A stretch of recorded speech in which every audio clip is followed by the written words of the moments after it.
Hi guys, welcome back to my channel Angel Commerce Hub once again.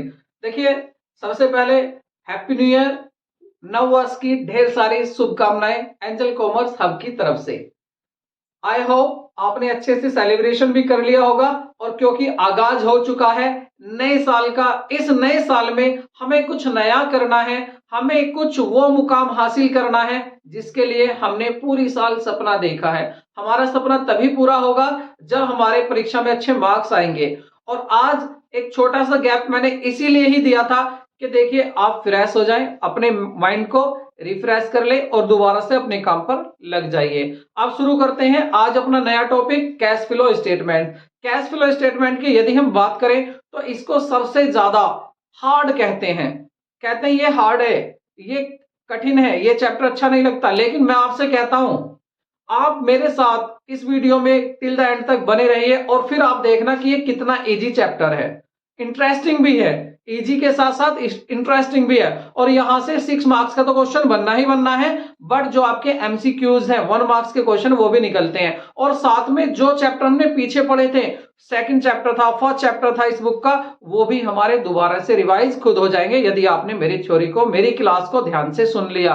तो शुरू करते हैं आज का topic, cash flow statement. Flow statement देखिए इसका meaning, cash flow statement is a statement, ये एक स्टेटमेंट होता है that shows the cash flow.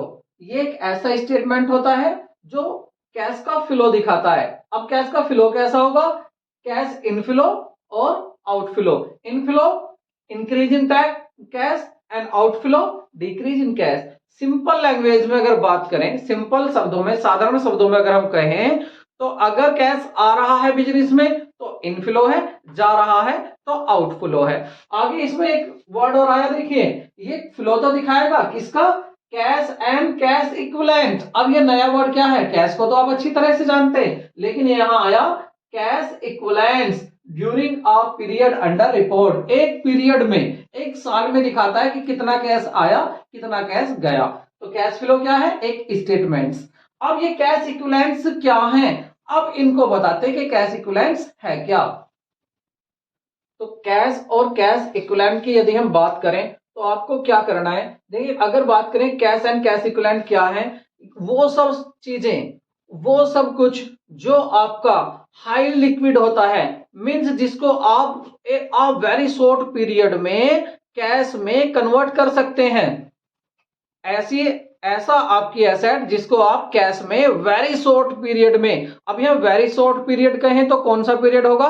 3 months का या उससे कम का, 3 महीने या 3 महीने से पहले यदि कुछ आपकी ऐसी एसेट है जिसको आप कन्वर्ट कर सकते हैं कैश में, उसको हम कैश इक्विवेलेंट कहते हैं। अब इसमें क्या क्या चीजें आती हैं आप देख रहे हैं, इनको नोट करते रहना। मैंने लिखवाया जो कैश ऑन हैंड है उसमें ऐड कर देते हैं। अगर हमें कैश इक्विवेलेंट देखना है तो हम क्या करते हैं? कैश ऑन हैंड में ऐड कर देते हैं कैश एट बैंक, जो हमारा कैश बैंक में है। और cheque and draft on hand, हमारे हाथ में कोई चेक्स है, ड्राफ्ट है, उसको भी क्या करते हैं? हम कैश में ऐड कर देते हैं। शॉर्ट टर्म इन्वेस्टमेंट, हमारा अगर शॉर्ट टर्म इन्वेस्टमेंट है तो उसको हम क्या मानते हैं? उसको हम मानते हैं मार्केटेबल सिक्योरिटीज। यदि उसके बारे में कुछ स्पेसिफाइड नहीं कहा गया है, कुछ स्पेशल उसके बारे में कोई इंफॉर्मेशन नहीं है, तो हम अपनी शॉर्ट टर्म इन्वेस्टमेंट को क्या मानेंगे? कैश इक्विवेलेंट ही मानेंगे। ये याद रखने का पॉइंट नोट कर लेना। और short term deposits in bank, जितनी भी हमारी शॉर्ट टर्म डिपॉजिट्स हैं, 1 महीने की, 2 महीने की, जो भी हमने डिपॉजिट किए हैं बैंक में, वो सभी क्या होते हैं? वो हमारे सभी कैश इक्विवेलेंट हो जाते हैं। तो आपको ये याद रखना है, cash at bank, cheque and draft and hand, short term investment, marketable security, short term deposits in bank, इन सबको जोड़कर आता है हमारा कैश इक्विवेलेंट। ये हाईली लिक्विड होता है और इसको मैं ये भी कहूंगा, लिक्विड तो है ही, हाई लिक्विड केस में बहुत जल्दी से हम कैश में कन्वर्ट कर सकते हैं, लेकिन ये हाईली आपका जो होता है, ये हाईली इसके साथ साथ हाईली रिस्की भी होता है, ये रिस्की भी हाईली होता है, ये आपको याद रखना है। अगर बात करें हम कैश फ्लो स्टेटमेंट की तो इसको बनाने के 2 मेथड्स होते हैं हमारे। जो हमारा कैश फ्लो स्टेटमेंट बनाया जाता है वो दो मेथड से बनाया जाता है। एक है हमारा डायरेक्ट मेथड और दूसरा है इनडायरेक्ट मेथड। जो डायरेक्ट मेथड है ये हमारे सिलेबस में नहीं है, इसको आप कट कर दें। और जो इनडायरेक्ट मेथड है इससे हम कैश फ्लो बनाना सीखेंगे। तो जैसे कि आपको पता है कैश फ्लो क्या है, एक ऐसा स्टेटमेंट है जो दिखाता है हमारे बिजनेस में कि कैश का फ्लो क्या है, इनफ्लो कितना है और आउटफ्लो कितना है। अब इसके थ्री मेन हेड्स होते हैं जिसमें ये दिखाता है कि फ्लो कैसे हो रहा है, इनफ्लो हो रहा है या आउटफ्लो हो रहा है, कैश कहां कहां जा रहा है और कहां कहां से आ रहा है। तो ये थ्री हैंड्स देखते हैं, थ्री हेड्स देखते हैं कौन कौन से हैं। ये थ्री एक्टिविटीज हैं जिनमें हमारा कैश फ्लो बताता है किससे इनफ्लो हो रहा है, किससे आउटफ्लो हो रहा है। वो थ्री कौन सी एक्टिविटीज है, एक तो है cash flow from operating activity, हमें ऑपरेटिंग एक्टिविटी से देखना है, मींस जो भी हम ऑपरेशन कर रहे हैं, जो भी हम काम करते हैं। अगर कोई गुड्स बनाते हैं तो हमारा मैन्युफैक्चरिंग हो जाएगा, हमारा गुड्स बनाना ही ऑपरेशन है। और यदि हमारा फाइनेंशियल इंस्टीट्यूट है, हमारा केवल जो इंस्टीट्यूट है वो फाइनेंशियल है, कोई गुड्स नहीं बनाता, तो उसका ऑपरेशन क्या होगा, उसका सिक्योरिटीज को परचेज करना और सिक्योरिटीज को सेल करना ही ऑपरेटिंग एक्टिविटी होगा। अगर कैश फ्लो इन्वेस्ट, दूसरा क्या है आपका cash flow from investing activities. हम देखेंगे कि इन्वेस्टिंग एक्टिविटीज जो है उसमें किस तरह से इनफ्लो होता है, किस तरह से आउटफ्लो होता है। अब बात करें इन्वेस्टिंग एक्टिविटीज कैसी हैं, वो एक्टिविटीज जिसमें हम अपने बिजनेस में इन्वेस्ट करते हैं, कहीं पैसा इन्वेस्ट करते हैं, किसी दूसरे बिजनेस में इन्वेस्ट कर देते हैं, किसी दूसरे बिजनेस की सिक्योरिटीज परचेज कर लेते हैं। और उसके बाद हम दिखाएंगे cash flow from financing activities. Means financing activities कौन सी होंगी, फाइनेंसिंग एक्टिविटीज होंगी जहां से बिजनेस करने के लिए हम फाइनेंस ले रहे हैं। फाइनेंस कहां से लेते हैं हम, या तो इक्विटी या प्रीफरेंस शेयर हम इशू करते हैं या लॉन्ग टर्म बोरोविंग लेते हैं। किस लिए, फाइनेंस करने के लिए, फाइनेंस लेने के लिए, बिजनेस स्टार्ट करने के लिए। तो कहां कहां से इनफ्लो होने वाला है, कहां कहां से आउटफ्लो होने वाला है, इन तीनों एक्टिविटी में हम अलग अलग देखेंगे। मैं आपको जल्दी से नोट करा देता हूं कि ऑपरेटिंग एक्टिविटीज में कौन कौन से आइटम्स है, कौन कौन सी थिंग्स है, कौन से ऐसे ट्रांजैक्शन जिनसे आउटफ्लो होना है और किन से इनफ्लो होने वाला है।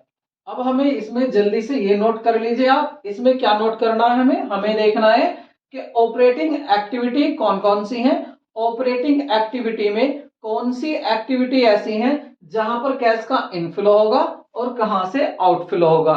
यहां इनफ्लो आउटफ्लो में भी आपको दो कंपनीज देखनी है। अगर कंपनी दो कौन सी होंगी, in case of non financial company, और दूसरी होगी फाइनेंशियल कंपनी। फाइनेंशियल कंपनी कौन सी है, जो कोई गुड्स प्रोड्यूस नहीं करती, वो केवल सिक्योरिटीज खरीदती है और सिक्योरिटीज को ही सेल करती है।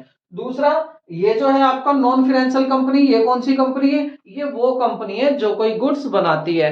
जब बात कर रहे हैं यहाँ गुड्स बनाने की तो इसको हम मैन्युफैक्चरिंग कंपनी कह सकते हैं। और जब ये मैन्युफैक्चरिंग कंपनी है तो इसमें इनफ्लो कहां कहां से होने वाला है, मींस पैसा कहां कहां से आएगा।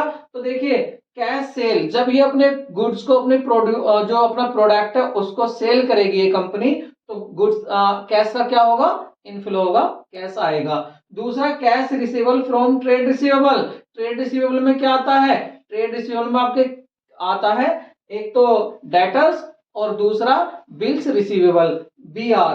तो यहां से भी पैसा आएगा, इनफ्लो होगा। दूसरा है फी, रॉयल्टी, फीस, कमीशन रिसीव्ड। यदि फीस रिसीव्ड होती है, कमीशन रिसीव्ड होती है, रॉयल्टी रिसीव्ड होता है तो उससे क्या होगा, इसको पैसा मिलेगा, इनफ्लो होगा। उसके बाद है इनकम टैक्स रिफंड। यदि इनकम टैक्स का रिफंड होता है तो उससे भी क्या होगा, इनफ्लो होगा। और आउटफ्लो की बात करें तो देखिए यहाँ कैश सेल था तो यहाँ पर कैश परचेज हो जाएगा, यही कंपनी है। इस कंपनी का आउटफ्लो कैसे होगा, कैश बाहर कैसे जाएगा, कैश परचेज करेगी या पेमेंट ऑफ ट्रेड पेबल करेगी या payment of operating expenses, operating जितने भी एक्सपेंसेस है उनको पेमेंट करेगी तो कैश जाएगा। पेमेंट ऑफ वेजेस, वेजेस का पेमेंट करेगी तो भी कैश जाएगा। और इनकम टैक्स पेड, यदि इनकम टैक्स पेड करना है, अगर इसके बारे में कुछ नहीं कहा है तो फिर यहां पर ये भी ऑपरेटिंग एक्टिविटी में ही आने वाला है। उसके बाद है in case of financing, in case of financial companies. ये फाइनेंसिंग कंपनी कौन कौन सी है, ये फाइनेंसिंग कंपनी वो होती है जो कोई गुड्स को प्रोड्यूस नहीं कर रही। तो ये क्या करेगी, receipt of interest and dividend. जब इसको डिविडेंड मिलेगा या इंटरेस्ट मिलेगा तो उससे कैश इनफ्लो होगा, पैसा आएगा। और यदि पेमेंट करेगी इंटरेस्ट का तो आउटफ्लो होगा, पैसा जाएगा। अगर ये company proceed from sale of securities, यदि अपनी सिक्योरिटीज को सेल करेगी तो यहां से पैसा आने वाला है। और यहां पर payment of purchase of securities, जब सिक्योरिटी को परचेज करेगी तो आउटफ्लो होने वाला है। लेकिन याद रखना ये बहुत ही इंपॉर्टेंट है। देखिए यहां पर जो डिविडेंड है आपका, ये इसको नोट कर लेना, ये आपका जो डिविडेंड है यहां पर फाइनेंशियल कंपनी में तो ये आता ऑपरेटिंग एक्टिविटीज में, लेकिन अगर नॉन फाइनेंसिंग कंपनी की बात करें तो फिर ये डिविडेंड हो जाता है आपका इन्वेस्टिंग एक्टिविटी में, क्योंकि वो अगर कहीं इन्वेस्ट करेगी तो वहां से डिविडेंड मिलेगा। मींस मान लेते हैं इस कंपनी ने, मेरी कंपनी है, मेरी कंपनी एक नॉन फाइनेंशियल कंपनी है, मींस प्रोडक्ट बनाती है, लेकिन इसने क्या किया, किसी दूसरी कंपनी के शेयर खरीद लिए। अब जब शेयर खरीद लिए तो वो कंपनी जिसके शेयर खरीदे हैं वो क्या करेगी, हमें हमारी कंपनी को डिविडेंड देगी। तो ये डिविडेंड क्या हो जाएगा, उसकी इन्वेस्टिंग एक्टिविटी, क्योंकि उसने इन्वेस्ट कर रखा है वहां से इनफ्लो हो रहा। लेकिन अगर बात करें फाइनेंशियल कंपनी की तो इसमें क्या है, इसका तो काम ही है डिविडेंड लेना और देना, यही इसका ऑपरेशन है। तो यहाँ ये ऑपरेटिंग एक्टिविटी में आने वाला है। अब जल्दी से नोट कर लेते हैं अपनी इन्वेस्टिंग एक्टिविटी को। हमें देखना इन्वेस्टिंग एक्टिविटीज। इन्वेस्टिंग एक्टिविटीज में कैश इनफ्लो और कैश आउटफ्लो। जो कैश इनफ्लो होने वाला है वो proceed from sale of fix asset, यदि आप अपनी किसी फिक्स एसेट को सेल करते हैं वहां से पैसा मिल रहा है तो वो हो जाएगा आपका कैश इनफ्लो।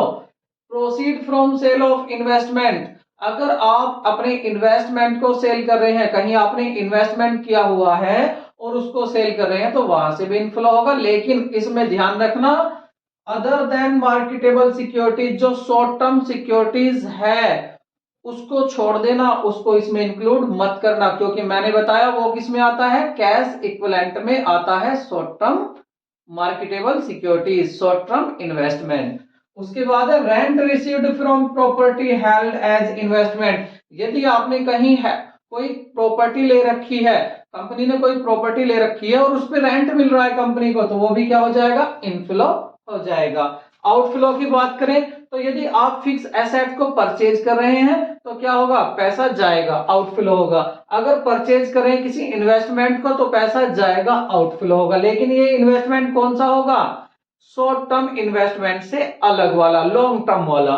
और उसके बाद income tax paid if related of investing activity, यदि इन्वेस्टिंग एक्टिविटी से रिलेटेड हो टैक्स पेड तो यहां लिखना है, वरना टैक्स पेड कहां जाता है, ऑपरेटिंग एक्टिविटी में, जिसमें मैंने अभी थोड़ी देर पहले नोट कराया था। आपको बताएगा कि आप यदि कोई आप फिक्स एसेट खरीद रहे हैं और उस पर टैक्स भी दे रहे हैं तो वो तो किस में हो जाएगा, जब फिक्स एसेट आपकी इन्वेस्टिंग एक्टिविटी में आने वाली है तो फिर इसका टैक्स भी इन्वेस्टिंग ही एक्टिविटी में जाएगा। दूसरा आपको क्या याद रखना, यहां पर दो बातें याद रखना। मेन क्या है, एक तो मेन है आपका इन्वेस्टमेंट, इन्वेस्टमेंट, और दूसरा फिक्स एसेट्स को परचेज करते हैं या सेल करते हैं तो भी इन्वेस्टिंग एक्टिविटी होती है, और यदि आपकी इन्वेस्टमेंट को परचेज करते हैं या सेल करते हैं तो भी इन्वेस्टिंग एक्टिविटी होता है। तो बस आप इन दोनों को ही नोट कर लें, ये दोनों ही आपके लिए बहुत जरूरी होने वाले हैं। इसके बाद हम देखते हैं कि हमारी जो लास्ट फाइनेंसिंग एक्टिविटी आने वाली है, सॉरी एक्टिविटी मींस फाइनेंस कहां कहां से आना है, तो उसमें केवल दो चीजों की बात करेंगे। एक तो शेयर होल्डर फंड के शेयर, इक्विटी शेयर का पैसा आ रहा, शेयर होल्डर फंड हो गया, और दूसरा हमारी उसमें बोरोविंग आ जाती है कि हमने बोरो कहां कहां से किया है, डिबेंचर इशू किए हैं या कहीं और से बोरो किया है, तो उसको जल्दी से नोट कर लेते हैं। तो ये है आपकी फाइनेंसिंग एक्टिविटी, इसमें कैश इनफ्लो और आउटफ्लो। देखिए proceed from issue of share, यदि शेयर इशू कर रहे हैं तो पैसा आएगा, इनफ्लो होगा, और यदि पेमेंट कर रहे हैं लोन का या आपके शेयर का तो पैसा जाएगा। Proceed from issue of debenture, अगर डिवेंचर इशू किए हैं तो कैश का इनफ्लो होगा, और यदि पेमेंट कर रहे हैं आप इसका अपने डिवेंचर्स का तो क्या हो जाएगा, आउटफ्लो हो जाएगा। उसके बाद increase in balance of bank overdraft, यदि आपके बैंक ओवरड्राफ्ट में इंक्रीज हो रहा है तो इसका मीन्स क्या है कि हम बैंक से पैसा ले आए, बिजनेस में बैंक से हम अपने जमा से भी ज्यादा पैसा ले आए बैंक से, तो क्या हो जाएगा, इनफ्लो हो जाएगा। और कैश क्रेडिट अकाउंट, या जो हमारा कैश क्रेडिट अकाउंट है जिससे हमें क्रेडिट मिलता है, अगर वो इंक्रीज हो रहा है तो इसका मीन्स भी क्या है कि पैसे का इनफ्लो हो रहा है। और एक यहाँ पर ये था proceed from long term borrowing, अगर आप लॉन्ग टर्म बोरोविंग कर रहे हैं, उधार ले रहे हैं, तो उससे भी इनफ्लो होगा। अब यहां पर देखें तो payment for buy back of equity share, यदि इक्विटी शेयर को हम क्या करें, पेमेंट करें, बाय बैक करें उनको, तो उसमें भी क्या होगा, पैसा जाएगा। पेमेंट कर रहे हैं डिविडेंड का, जब शेयर इशू किए तो डिविडेंड भी देंगे, और डिविडेंड जब देंगे तो क्या होगा कि पैसा जाएगा, आउटफ्लो होगा देने से। पेमेंट ऑफ इंटरेस्ट, यदि आप डिबेंचर पर इंटरेस्ट पेड कर रहे हैं तो पैसा जाएगा, आउटफ्लो होगा। और decrease in balance in bank overdraft या कैश क्रेडिट अकाउंट, यदि आपका ओवरड्राफ्ट कम हो रहा है तो ओवरड्राफ्ट कम क्यों हो रहा है, क्योंकि कंपनी उसका पेमेंट कर रही है जो उसने ओवरड्राफ्ट या क्रेडिट लिया हुआ था, तो इससे क्या होगा, पैसा जाएगा तो आउटफ्लो होगा। और ये यहां भी है, याद रखना, इनकम टैक्स पेड, यदि इनकम टैक्स पेड किया है और वो रिलेटेड है फाइनेंसिंग एक्टिविटी से तो उससे भी पैसा जाएगा, ये याद रखना। अगर यहां भी मैं आपको सिंपल बताऊं तो यहां पर एक तो शेयर्स हो गए हैं, जैसे भी मैंने पीछे बताया था आपको, एक तो यहाँ शेयर्स आने वाले हैं और दूसरा आने वाला है यहाँ पर आपका बोरोविंग। बोरोविंग आपकी कैसी होगी, लॉन्ग टर्म बोरोविंग होगी, और उसी के साथ साथ भी आपके डिवेंचर भी बोरोविंग होंगी। तो यहाँ पर केवल ये दो चीजें हैं, शेयर्स और बोरोविंग्स, जिनकी हम बातें करते हैं अपनी फाइनेंसिंग एक्टिविटी में। तो शेयर की और बोरोविंग की बातें करें तो फाइनेंसिंग एक्टिविटी, अगर हम कहीं इन्वेस्ट की बातें, फिक्स एसेट या अपना लॉन्ग टर्म इन्वेस्टमेंट को परचेज या सेल करने की बात करें तो आपका हो गया इन्वेस्टिंग एक्टिविटी। और इन दोनों को छोड़कर बाकी सभी कौन सी एक्टिविटी हो गई, बाकी सभी एक्टिविटी होगी हमारी ऑपरेटिंग एक्टिविटी। तो ये तीनों हमारी एक्टिविटी हैं जिससे पता चलता है कि किससे कैश इनफ्लो होगा और किससे आउटफ्लो होगा। अब मैं आपको कुछ इंपॉर्टेंट पॉइंट्स लिखाऊंगा, ये पॉइंट्स आपको मेरे साथ नोट करने हैं, क्योंकि यदि आप इन पॉइंट्स को नोट कर लेंगे तो हमारे न्यूमेरिकल क्वेश्चंस जो होने वाले हैं वहां पर आपकी गलती बिल्कुल नहीं होगी। जो गलतियां और बच्चे कर जाते हैं आप उन गलतियों को बिल्कुल भी नहीं करोगे। तो जल्दी से इन पॉइंट्स को मेरे साथ नोट कीजिए। सबसे पहले इंपोर्टेंट पॉइंट्स आप हेडिंग डाल लीजिए, इसमें आपको लिखना है प्रिंसिपल रिवेन्यू प्रोड्यूसिंग एक्टिविटीज। ये प्रिंसिपल रिवेन्यू प्रोड्यूसिंग एक्टिविटीज क्या है, देखिए, these are business activities being carried by enterprise to earn profit.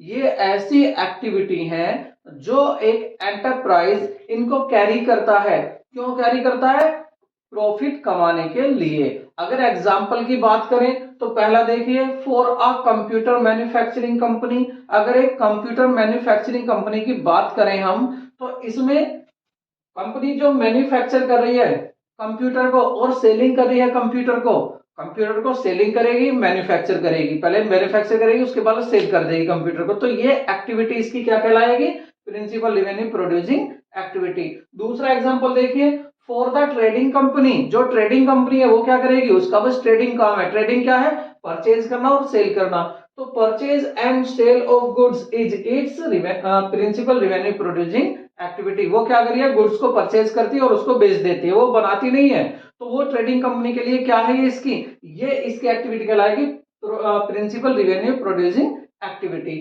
अगर थर्ड एग्जांपल देखते हैं, for the finance company giving and taking loans, purchase and sale of securities।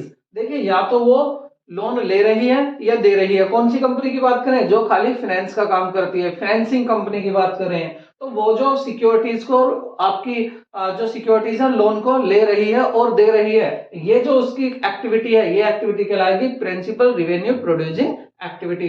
तो आप इन तीनों से एक चीज समझ गए कि यहां तीन तरह की आपकी कंपनी हो सकती है। कौन कौन सी कंपनी, एक मैन्युफैक्चरिंग कंपनी हो सकती है, एक ट्रेडिंग कंपनी हो सकती है, और एक कौन सी होती है, फाइनेंस कंपनी हो सकती है। जो भी इनका काम है ये इनका क्या कहलाता है, ये इनका प्रिंसिपल रिवेन्यू प्रोड्यूसिंग एक्टिविटी कहलाता है। तो इस पॉइंट को नोट कर लीजिए और आगे पॉइंट नोट करते हैं। देखिए, ये पॉइंट्स जो हम लिखा रहे हैं और आप लिख रहे हैं। आप सोच रहे होंगे सर आप न्यूमेरिकल तो क्वेश्चन अभी करा रहे नहीं हो, न्यूमेरिकल क्वेश्चन पर भी पहुंचेंगे, पूरा क्वेश्चन करेंगे, लेकिन यहां से ये जो मैं पॉइंट्स लिखा रहा हूं ये पॉइंट्स वो है जहां से क्वेश्चन पूछा गया है। आप प्रीवियस ईयर के क्वेश्चन पेपर उठा के देख लीजिए, सीबीएसई के, यहां से क्वेश्चन पूछे जाते हैं। तो मैं कोई भी ऐसा पॉइंट छोड़ना नहीं चाहता कि जहां से आपका मार्क्स कट जाए और आप कहें कि सर ने ये नहीं बताया, इसलिए मैं हर पॉइंट्स को लिखा के चल रहा हूं। वैसे कॉमन सेंस की बातें भी हैं, आप इनको ऐसे भी बता सकते हैं, लेकिन बाई चांस आपके याद नहीं रहा इसलिए मैं इनको लिखा के चल रहा हूं। तो देखिए फर्स्ट पॉइंट देखिए, if the terms use is investment under current asset, अगर करंट एसेट में क्या दिखाया हुआ है, इन्वेस्टमेंट दिखाया हुआ है, it is to be taken as cash equivalent, तो इसको हम क्या मानेंगे, कैश इक्विवेलेंट मानेंगे।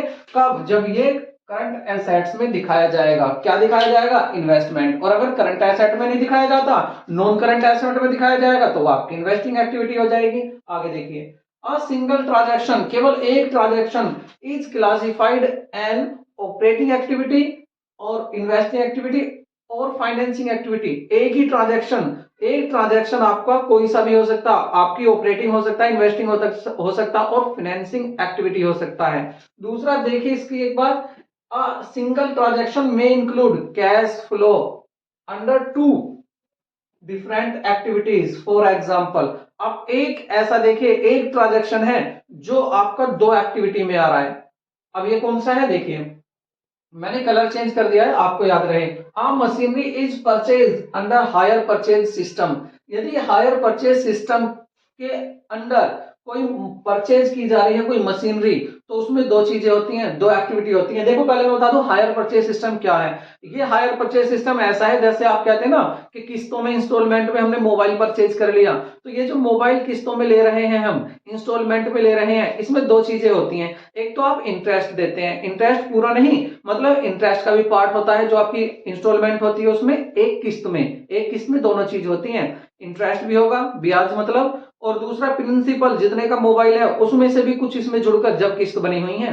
जैसे मान लेते हैं 10,000 का मोबाइल है, ठीक है, और आपको उस पर 100 रुपए इंटरेस्ट देना है, तो जो आपकी अगर 10 किस्तें होंगी इसकी, तो 1,000 तो होगा इसमें आपका मोबाइल, जितने का मोबाइल था 1,000 तो वो हो गया एक किस्त में, और दूसरा 10 रुपए आपका क्या हो गया, इसमें इंटरेस्ट हो गया। तो जो पहली किस्त होगी वो आपकी 1,010 रुपए की होगी, तो इसको बोलते हैं हायर परचेज सिस्टम। तो अगर हायर परचेज सिस्टम में कोई मशीन खरीदी जा रही है, तो each instalment will include interest and a part of principal, हर इंस्टॉलमेंट में प्रिंसिपल भी होता है और इंटरेस्ट भी होता है। अमाउंट पेड फॉर इंटरेस्ट, और जो अमाउंट इंटरेस्ट की तरह पेड किया जाता है उसको हम बोलते हैं फाइनेंसिंग एक्टिविटी।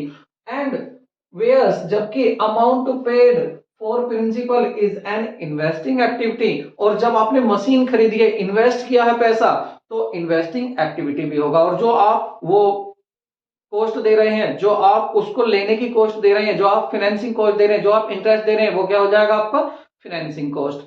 तो यहाँ पर financing cost means financing activity. तो यहाँ पर आपकी दो एक्टिविटी आ रही है हायर परचेज सिस्टम में, और ये क्वेश्चन पूछा जाता है। और हाँ, जो आपके इंटरनल आउटनर होंगे, इंटरनल प्रैक्टिकल होते हैं, इनमें भी इंटरनल हो या आउटनर हो, दोनों में प्रैक्टिकल में भी ये पूछा जाता है क्वेश्चन कि कोई ऐसा ट्रांजैक्शन बताइए जिसका एक पार्ट तो हो आपका इन्वेस्टिंग और एक हो आपका ऑपरेटिंग। तो आपको तुरंत यही बता देना है, सॉरी ऑपरेटिंग नहीं, फाइनेंसिंग।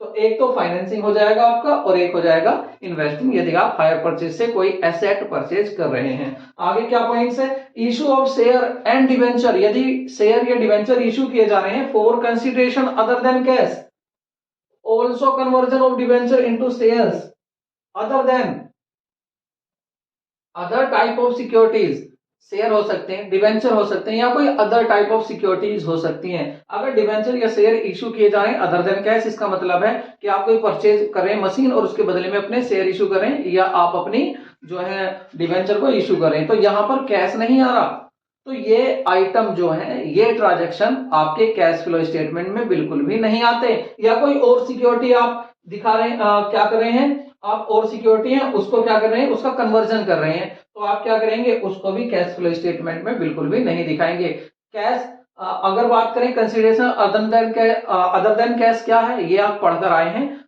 शेयर और डिवेंचर के चैप्टर में। वहां पर क्या था, हम शेयर इशू करते थे, हम डिवेंचर इशू करते थे, किसको, किसी का बिजनेस खरीद रहे हैं वेंडर को दे देते थे, या किसी मशीन खरीद रहे हैं मशीन को मशीन के बदले में इशू कर देते थे, या बोनस शेयर हम अपने जो ऑलरेडी हमारे जो एम्प्लॉइज हैं या पहले शेयर होल्डर हैं उनको बोनस शेयर दे रहे हैं, तो बोनस शेयर इशू किए जा रहे हैं, उसमें कोई पैसा थोड़ी ना आता था। तो ये आपके ट्रांजैक्शन वो है जो कैश फ्लो में आते नहीं है। अब नए पॉइंट्स लिखते हैं।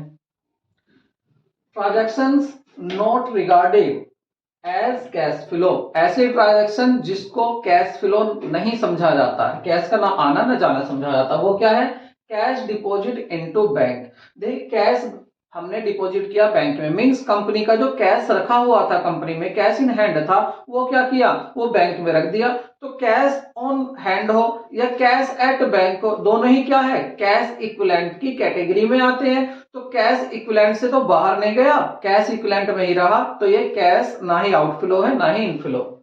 कैश विड्रॉल फ्रॉम बैंक, ये भी वही है कि बैंक से कैश आ गया तो बैंक कम हो गया, लेकिन कैश जो हैंड था वो बढ़ गया, तो दोनों क्या है, अल्टीमेटली वहीं पर कोई फर्क नहीं पड़ रहा, जो आपकी कैटेगरी है कैश इक्विवेलेंट वहीं पर ही काम हो रहा है। और purchase and sale of marketable securities, यदि मार्केटेबल सिक्योरिटी को परचेज करते हैं सेल करते हैं तो कैश कन्वर्ट हो जाएगा किसमें, मार्केटेबल सिक्योरिटी में, मार्केटेबल सिक्योरिटी किसमें कन्वर्ट हो जाएंगी, कैश में। तो है तो ये दोनों कैश एंड कैश इक्विवेलेंट का ही पार्ट, तो इसको भी कैश फ्लो नहीं माना जाता है। आगे दूसरा देखिए, नॉन कैश ट्रांजैक्शंस, कुछ ट्रांजैक्शंस ऐसे होते हैं जिनमें कैश नहीं होता लेकिन ट्रांजैक्शन होते हैं। देखिए जिसमें कैश का फ्लो नहीं होता वो क्या, depreciation and amortisation. Depreciation you know well, अगर हमारी मशीन कोई कम होती जाती है तो ये जो एक्सपेंसेस, हम इसको क्या मानते हैं, एक्सपेंसेस मानते हैं, लेकिन ये जो हम प्रोविजन बनाते हैं, हम क्या करते हैं, एक अकाउंट बना लेते हैं और उस अकाउंट में हम लिखते चले जाते हैं कि इस साल का डेप इतना है, इस साल का डेप इतना है। क्या बिजनेस से पैसा बाहर रखते हैं,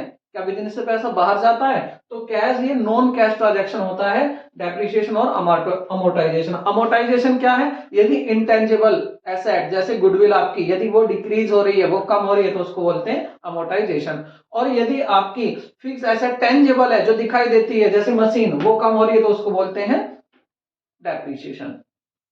इशू ऑफ बोनस शेयर, मैं भी पहले बता चुका, अगर शेयर इशू हो रहे हैं कैसे, बोनस शेयर, तो उसमें भी कैश ट्रांजैक्शन नहीं है, कैश नहीं आ रहा। इशू ऑफ इक्विटी शेयर और debentures for consideration other than cash, ये भी हम पहले डिस्कस कर चुके हैं। तो ये पॉइंट्स वे हैं जो आपके, ये तो है नॉन कैश और ये है नॉन कैश फ्लो, इनमें ना कैश फ्लो हो रहा ना ही यहां पर इनमें कैश है। इन पॉइंट्स को नोट कर लें। दूसरा, अब आपको बहुत देर होगी पॉइंट्स लिखते हुए, देखिए एक पेज बना लीजिए जब इस चैप्टर को आप शुरू करते हैं, और जो भी महत्वपूर्ण इंपॉर्टेंट नोट आता है, कोई पॉइंट्स आता है, तुरंत उसको वहां लिख दो कि हमें क्या ध्यान रखना है, क्या याद करना, बाकी अपने क्वेश्चन करते चले जाओ। अब मैं थोड़ा सा आपको एक झलक दिखा देता हूं आपके कैश फ्लो स्टेटमेंट की। देखिए बुक्स में तो बहुत बड़ा है, मैं आपको छोटा सा दिखाना चाह रहा हूं कि आप देखेंगे कि ये जो हम सब काम कर रहे हैं किस लिए कर रहे हैं, उसके बाद आगे चलेंगे। देखिए जो हम नोट कर रहे हैं पॉइंट्स, जो हम करने जा रहे हैं वो क्या होगा, एक बार माइंड में उसका पिक्चर हमारे रहनी चाहिए। तो उस पिक्चर को माइंड में रखने के लिए मैंने क्या किया है, आपको एक छोटा सा बनाकर दिखाया है कैश फ्लो स्टेटमेंट्स। ओरिजिनल क्या होगा वो हम बाद में देखेंगे जब हमारे इंपॉर्टेंट पॉइंट्स पूरे हो जाएंगे। अभी कुछ 2-4 पॉइंट्स और बचे हैं, उनको करने के बाद सीधा हम फिर क्वेश्चन की शुरुआत कर देंगे, और हमारा गारंटेड कोई भी क्वेश्चन नहीं गलत होगा और ना ही टाइम लगेगा, फटाफट हो जाएगा यदि ये पॉइंट्स हमने कर लिए। देखिए जब आपका कैश फ्लो स्टेटमेंट्स होता है तो इसका 2 कॉलम बनाते हैं, एक यहां भी बना लेते हैं अमाउंट लिखने के लिए। देखिए हम क्या करेंगे, ये आपका पर्टिकुलर्स हो गया, ये अमाउंट्स हो गया, और यहां पर आप लिख देंगे cash flow statement for the year ended on 31 मार्च 2000, जो भी ईयर हो उसको लिख देंगे ऊपर। उसके बाद इसमें होता क्या है गाइज, इसमें हमारी ये एक्टिविटी होती है, हम देखना चाहते हैं कि जो कैश फ्लो हुआ है, अब कैश इनफ्लो भी हो सकता है, आउटफ्लो भी हो सकता है। अगर इनफ्लो है तो उसको कैश इनफ्लो बोलेंगे, कैश फ्लो बोलेंगे। अगर कैश कम हुआ है मतलब पैसा गया ज्यादा है तो उसको कैश यूज्ड इन बोलेंगे। वो हम आगे क्वेश्चन में देखेंगे, परेशान मत होना। देखिए यहां पर क्या है, cash flow from operating activity, जो भी ऑपरेटिंग एक्टिविटी से कैश फ्लो आता है उसको हम यहां पर नोट कर देते हैं यहाँ लिख देते हैं जो भी होगा। और ये लिखने के बाद हम गाइस क्या करते हैं, इसकी अंडरलाइन बना देते हैं, इसको बिल्कुल छोड़ देते हैं, इसका कुछ आगे इसमें यूज नहीं करते। फिर हम पहुंच जाते हैं cash flow from investing activity. Cash flow from investing activity क्या है, जो भी आपने इन्वेस्ट, देखिए यहां पर बात करें ऑपरेटिंग की, देखिए मैं नीचे से करता हूं। तीसरा क्या, cash flow from financing activity. Financing activity में मैंने आपको बताया डिवेंचर या शेयर इशू हो रहे हैं या आपके पेमेंट हो रहे हैं, वो यहां पर बस हमें कंसीडर करना है दो ही चीज, हमारे शेयर और डिवेंचर इशू हो रहे हैं, पेमेंट हो रहा है। यहां पर इन्वेस्टिंग में हमारे जो फिक्स एसेट और दूसरा इन्वेस्टमेंट परचेज हो रहे हैं या सेल हो रहे हैं, वो यहां पर आने हैं। और यहां पर हमारा जो बाकी बचा वो यहां पर आ जाएगा, क्या, वेजेस पेड कर रहे हो, डेप्रिसिएशन लगा रहे हो, टोटल सारी चीजें यहां पर आ जानी है वो। तो यहां पर देखें, देखिए ये जो होता है पार्ट आपका, इसमें 80% कवर हो जाता है।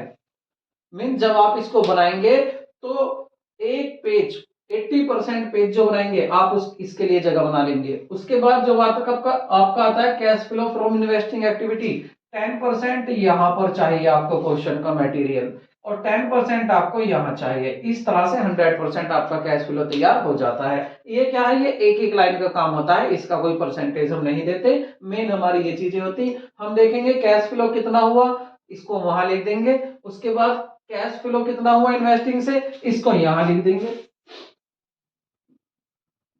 और इसको भी लाइन खींच देंगे, इसके नीचे अंडरलाइन कर देंगे। फिर cash flow from financing activity से कितना हुआ, उसको भी यहां पर लिख देंगे हम, इसको भी अंडरलाइन कर देंगे। उसके बाद आपको क्या करना होता है, जो नेट इंक्रीज हुआ है कैश में, net increase in cash and cash equivalent, उसके लिए आप क्या करते हैं, ये जो आपने ए बी सी, ये जो देखिए ए बी सी, ये जो आपने तीनों एक्टिविटी ली है, इन तीनों का टोटल कर देते हैं, ए बी सी का टोटल यहां लिख देते हैं, ये हो जाता है इन दोनों का टोटल। ये टोटल लिखने के बाद हम क्या करते हैं, जो हमारा कैश एंड कैश इक्विवेलेंट होता है बिगिनिंग में, साल के बिगिनिंग में, और ये क्या होगा क्वेश्चन में गिवन होता है, बैलेंस शीट में गिवन होगा कि आपका कैश और कैश इक्विवेलेंट कितना है in the beginning of year और in the end of year, दोनों दिया होगा, एंड में भी और बिगिनिंग वाला भी। तो आप बिगिनिंग वाले को इसमें ही ऐड कर देंगे। देखो यहां पर नेट इंक्रीज जो हुआ है इन तीनों एक्टिविटी से, उसमें ऐड कर दिया कैश एंड कैश इक्विवेलेंट, यहां पर ऐड करके फिर जो भी आंसर आएगा हम उसको यहां पर लिख देते हैं। उसके बाद क्या होता है, ये जो जब इनको ऐड करेंगे हम, सॉरी जब हम इनको ऐड करेंगे तो सीधा ऐड करने के बाद यहां पर आंसर लिख देते हैं। और याद रखना ये जो आंसर आता है आपका, ये आंसर खुद ही दिया होता है आपके क्वेश्चन में। देखिए फिर क्या आएगा, cash and cash equivalent at the end of the year. कहने का मीन्स ये है कि ये तीनों एक्टिविटी और जो कैश एंड कैश इक्विवेलेंट है बिगिनिंग वाला, ये चारों जुड़ने के बाद ये अपने आप ही आना चाहिए जो बैलेंस शीट में दिया हुआ है। बैलेंस शीट में क्या दिया हुआ है, cash and cash equivalent at the end of the year. तो at the end of the year जो भी कैश एंड कैश इक्विवेलेंट दिया है वो आपका मैच करना चाहिए इन सभी के टोटल से। ठीक है, तो इस तरह से हमारा छोटा सा क्या होगा, हमारा कैश फ्लो स्टेटमेंट होगा। आप याद रखना ऑपरेटिंग, इन्वेस्टिंग, फाइनेंसिंग, उसमें ऐड करना है कैश एंड कैश इक्विवेलेंट और उसके बाद ये। अब हमें करना क्या है, ये जो हमारे सामने कैश फ्लो आएगा ऑपरेटिंग से, ये हमारा एकदम से नहीं देता क्वेश्चन में, यहां पहुंचने के लिए हमें बहुत कुछ करना पड़ता है। तो वो समझेंगे हम इसके फॉर्मेट से, जब इसका कंप्लीटली फॉर्मेट देखेंगे। दूसरा, इसके लिए हमें कुछ अकाउंट्स की जरूरत होती है, तो उन अकाउंट्स को देख लेते हैं हम कि वो अकाउंट्स कौन कौन से होंगे। अकाउंट्स कोई नए नहीं होंगे, अकाउंट्स वही होंगे जो हमने 11th में पढ़े हैं। पर थोड़ा सा ध्यान रखना है कि उन अकाउंट्स में जो आइटम्स आएंगे, जो बैलेंस तो कहीं नहीं जाते, बाकी जो आएंगे वो कहां कहां इसमें ट्रांसफर होने हैं। ठीक है, हमने अकाउंट बना लिया, अब अकाउंट क्यों बनाया, उसमें जो फिगर्स आई हैं वो इसमें कहां कहां रखनी है, बस अकाउंट्स में आज हमें यही देखना है। तो जल्दी से देखते हैं अकाउंट्स को। यहां पर 3 ही अकाउंट बनाने हैं। एक तो हमें बनाना है फिक्स एसेट अकाउंट, दूसरा बनाना होता है हमें इन्वेस्टमेंट अकाउंट, और तीसरा बनाना जो होता है हमारा प्रोविजन फॉर टैक्स अकाउंट।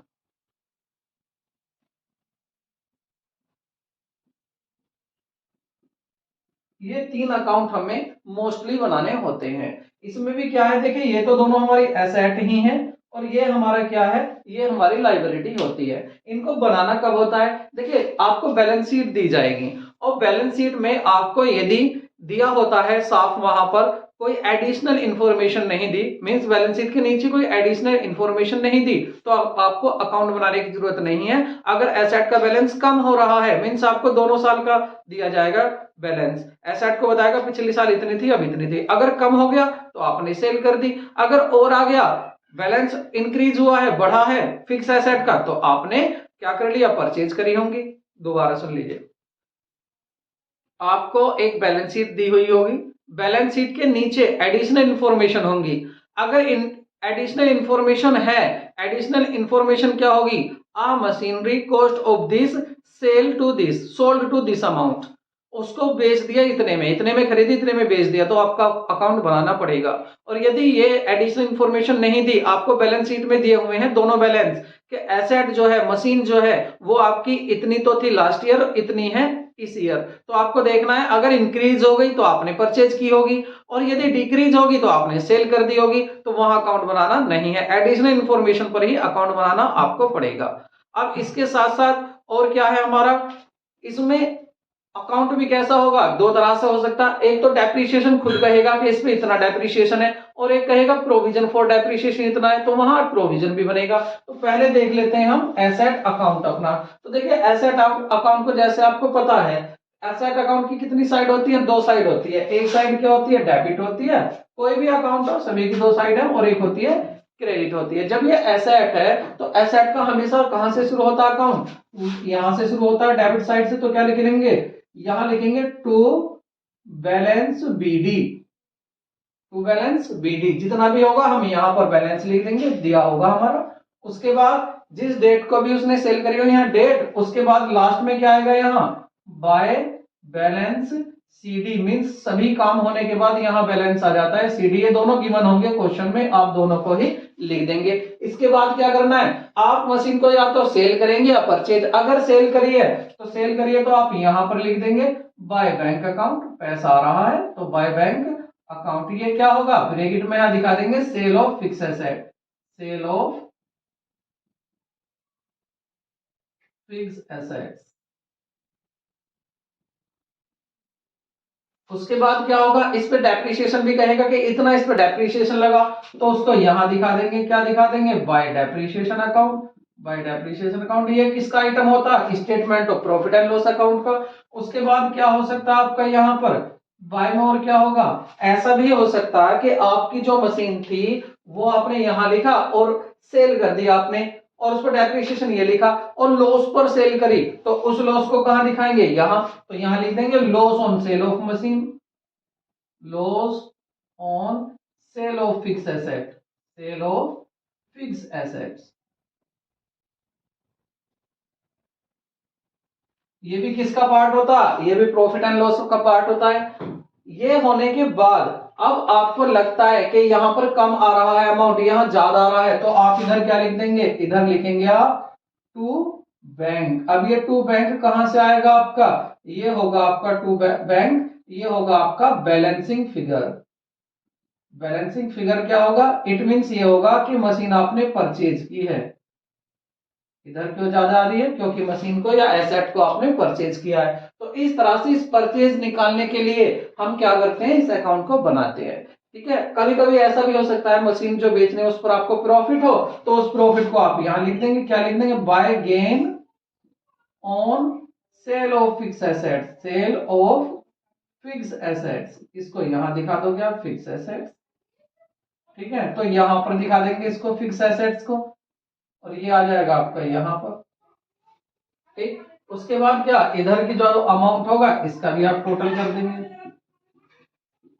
ठीक है, ये करने के बाद आपका अकाउंट तैयार हो जाएगा, आप इस अकाउंट को बना देंगे। तो दोबारा सुन ले, आपको क्या करना है, आपको देखिए बैलेंस यहां लिखने दोनों, बाय बैलेंस बीडी यहां सीडी यहां, अगर मशीन को आप सेल करें तो बाय बैंक यहां लिख देंगे, अगर मशीन पर डेप्रिसिएशन लग रहा है उसको भी यहां दिखा देंगे, और यदि उस पर लॉस हुआ है मशीन पर सेल होने पर उसको भी यहां दिखा देंगे। अब बारी आती है हमने बनाया क्यों, इधर देख लेते हैं, इधर क्या होगा, अगर मशीन को आपने परचेज किया है यहां बैलेंसिंग फिगर हो या परचेज दे रखा हो यहां लिख देंगे, अगर परचेज दे रखा है तो सेल आएगा, इधर डिफरेंस आता है तो आपने सेल करिए, इधर डिफरेंस आता है तो फिगर होगा आपका परचेज, और इधर क्या लिख देंगे, अगर प्रॉफिट हुआ है उसको यहाँ पर लिख देंगे। और क्या करना होता है, देखिए ये बैलेंस जो होते हैं, ये बैलेंस आपके हम बना रहे क्यों इस अकाउंट को, ताकि यहाँ से फिगर को कहाँ ले जाएं, हम ट्रांसफर करें आपके कैश फ्लो स्टेटमेंट में। तो ये जो आपके बैलेंसेज हैं ये कहीं नहीं जाने, आप इसको, ये कहीं नहीं जाते, छोड़ देंगे, और ये कहीं नहीं लिखे जाने कैश फ्लो स्टेटमेंट में। फिर लिखा क्या जाना है, देखिए ये जो आपने परचेज की है ये मशीन, इसको यहां मैं दिखा देता हूं आपको। आपने अगर मशीन परचेज करी तो ये क्या है, इन्वेस्टिंग एक्टिविटी, और इन्वेस्टिंग एक्टिविटी क्या हो रहा है, कैश का आउटफ्लो हो रहा है। परचेज करेंगे तो पैसा जाएगा, तो इसको माइनस कर देंगे कहां से, इन्वेस्टिंग एक्टिविटी में से, माइनस इन्वेस्टिंग एक्टिविटी। दूसरा, अगर आपका गेन होता है तो ये क्या है, गेन होता है आपका प्रॉफिट एंड लॉस अकाउंट का आइटम होता है। तो इसको क्या करेंगे, इसको आप ऑपरेटिंग में ऐड कर देंगे, ऑपरेटिंग एक्टिविटी में क्या हो जाएगा, ये ऐड हो जाएगा। उसके बाद अगर यहां पर आपको लॉस हो रहा है, देखिए ये जो लॉस होता है आपका, ये क्या होता है, ये भी प्रॉफिट एंड लॉस अकाउंट का ही आइटम होता है। और आप इसको क्या कर देंगे, जो आपकी ऑपरेटिंग एक्टिविटी होगी उसमें इस लॉस को ऐड कर देंगे वापस, क्योंकि आप प्रॉफिट देखना चाहते हैं। कैसे करेंगे, जब मैं क्वेश्चन कराऊंगा तब समझना है। अभी तो आप इतना ध्यान दें कि अगर परचेज आता है तो उसको क्या करेंगे, इन्वेस्टिंग एक्टिविटी में ले जाएंगे। अगर लॉस, अगर प्रॉफिट आ रहा है तो उस प्रॉफिट को क्या करेंगे, सॉरी, उस प्रॉफिट को क्या कर देंगे, यहां माइनस कर देंगे ऑपरेटिंग एक्टिविटी में। और अगर यहां पर आपका लॉस होता है तो लॉस को क्या कर देंगे, ऐड कर देंगे। क्यों, वापस से हमें उसी प्रॉफिट को देखना है, ये भी ऑपरेटिंग में ऐड हो जाएगा। उसके बाद डेप्रिसिएशन आता है, तो डेप्रिसिएशन को भी कहां देखेंगे हम, ऑपरेटिंग एक्टिविटी में ही ऐड कर देंगे, नॉन कैश और नॉन आइटम्स में। उसके बाद यहाँ के जो बैलेंस है कुछ नहीं करना। अब क्या हो सकता है, इसी के साथ साथ आपको क्या दिया हो सकता है, इन्वेस्टमेंट अकाउंट होता तो आपको क्या चेंज करना है, देखिए यहां पर जो मैंने फिक्स एसेट लिखा है, यहां पर आप क्या कर देंगे, इन्वेस्टमेंट अकाउंट,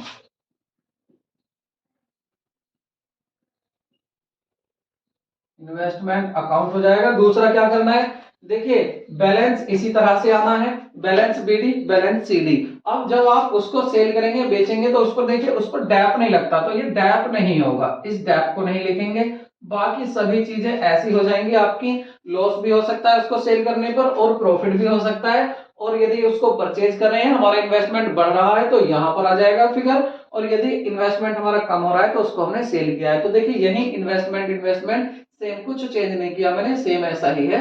बस आपको, अगर आपने फिक्स एसेट अकाउंट बना लिया तो इन्वेस्टमेंट भी अकाउंट आपका बन जाएगा। बनाना कब है, यदि आपको एडिशनल इंफॉर्मेशन दे रखी है बैलेंस शीट के नीचे, जब कैश फ्लो स्टेटमेंट आपसे बनवाएगा। क्वेश्चन अच्छे से समझ में आ जाएंगे जब हम क्वेश्चन को करेंगे। फिलहाल यही ध्यान रखें, बैलेंस कहीं नहीं जाते, और जो आपका सेल है वो, और आपका परचेज है वो इन्वेस्टिंग एक्टिविटी में पहुंच जाता है, और जो लॉस और प्रॉफिट है ऑपरेटिंग एक्टिविटी में पहुंच जाते हैं। इसी के साथ साथ क्या होता है, आपको कभी कभी जो आपकी बैलेंस शीट होगी उसमें जो एसेट दी होगी उसके नीचे एक्यूमुलेटेड डेप्रिसिएशन या डेप्रिसिएशन लिखा जाता है, और नीचे बताता है कि अब तक इस पे एक्यूमुलेटेड डेप्रिसिएशन इतना लगा है। तो इसके साथ एक अकाउंट और बन जाएगा, एक्यूमुलेटेड डेप्रिसिएशन अकाउंट।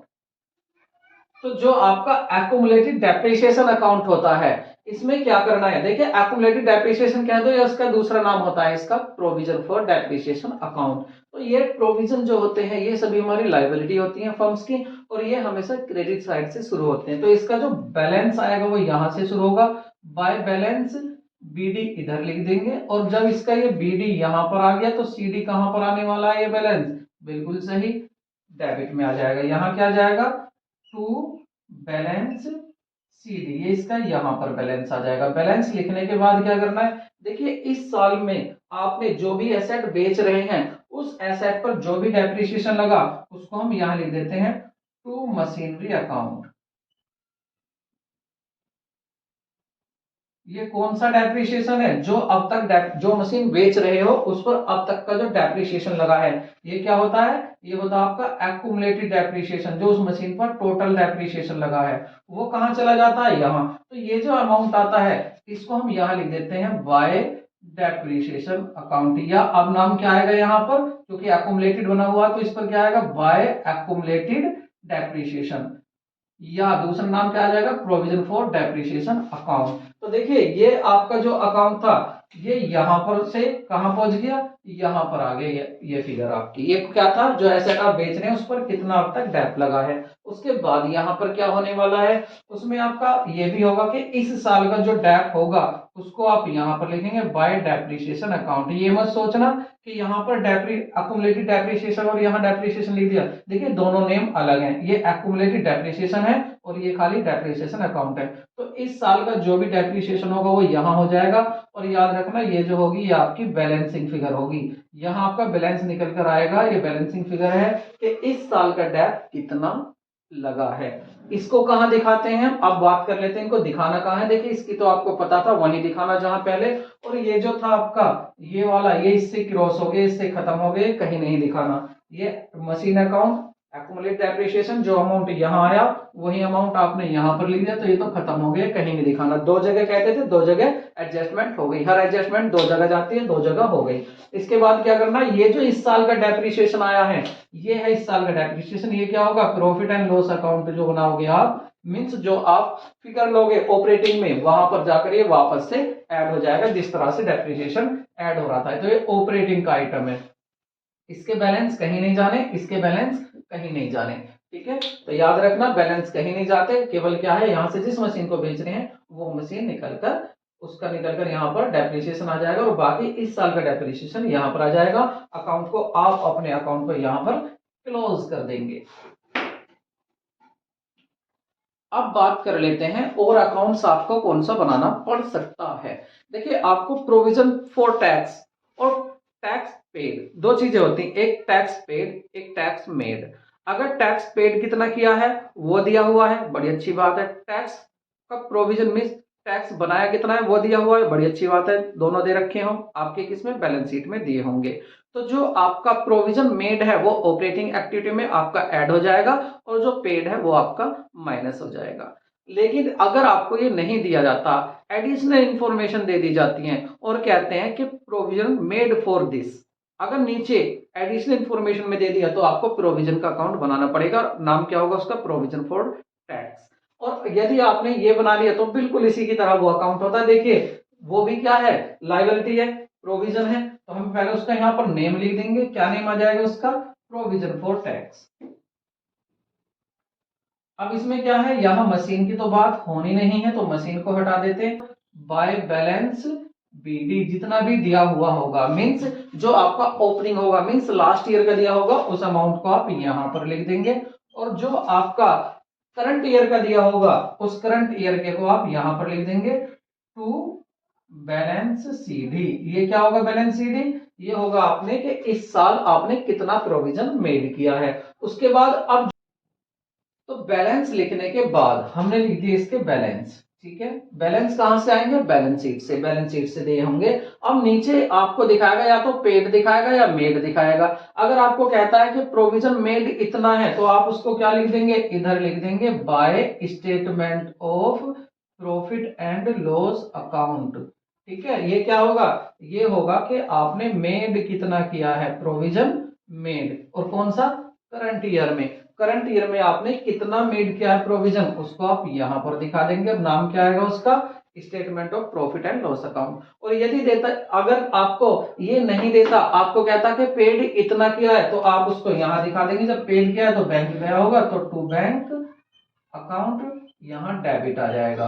और इनमें से क्या होगा, देखिए या तो ये बैलेंसिंग फिगर हो सकता है और यह बैलेंसिंग फिगर ये हो सकता है। जो सभी अगर इधर बैलेंस आ जाता है तो ये हो जाएगा statement of profit and loss account, means कितना मेड किया है, कितना प्रोविजन इस साल बनाया है। और यदि इधर डिफरेंस आता है तो इधर हो जाएगा कि आपने टैक्स कितना पेड किया है, वो यहाँ पर आ जाएगा टैक्स पेड। ठीक है, अगर इधर बैलेंस आता है तो इसमें इतना ही आता है। इसके बाद अब हमें क्या करना है, अब हमें देखना है अपना पूरा क्वेश्चन फुल, और उससे पहले फॉर्मेट देखना है कैश फ्लो स्टेटमेंट का। तो गाइज कैसी लगी आपको क्लास, आई होप आपको क्लास अच्छी लगी होगी। और देखिए आपको पता है कितना टाइम लगता है, तो लाइक करना और अपने दोस्तों को शेयर करना बिल्कुल भी ना भूलें। नेक्स्ट वीडियो में हम क्या करेंगे, इसके कंप्लीटली क्वेश्चन, हम इंपॉर्टेंट क्वेश्चन भी करेंगे और समझेंगे कि किस तरह से बनता है। अब तक हमने क्या देखा, थ्योरेटिकल पार्ट पूरा किया, हमने वो पोर्शन पूरा किया जहां से क्वेश्चन पूछे जाते हैं और हमें उनकी जानकारी नहीं होती, तो वो चीजें हमारी कंप्लीट होगी। अब क्या बचा हमारा, अब बचा हमारा इसके क्वेश्चंस, और क्वेश्चंस करने के बाद बस कैश फ्लो खत्म हो जाएगा। कोई हार्ड नहीं है, बहुत इजी है। अब देखना, जो एक बार आप रिवाइज कर लेना जो जो मैंने पॉइंट्स लिखाए हैं, नेक्स्ट वीडियो में हम क्वेश्चन करेंगे। अगर आपने रिवाइज कर लिए पॉइंट्स तो फटाफट होते चले जाएंगे। तो मिलते हैं नए वीडियो में, टेक केयर, बाय बाय।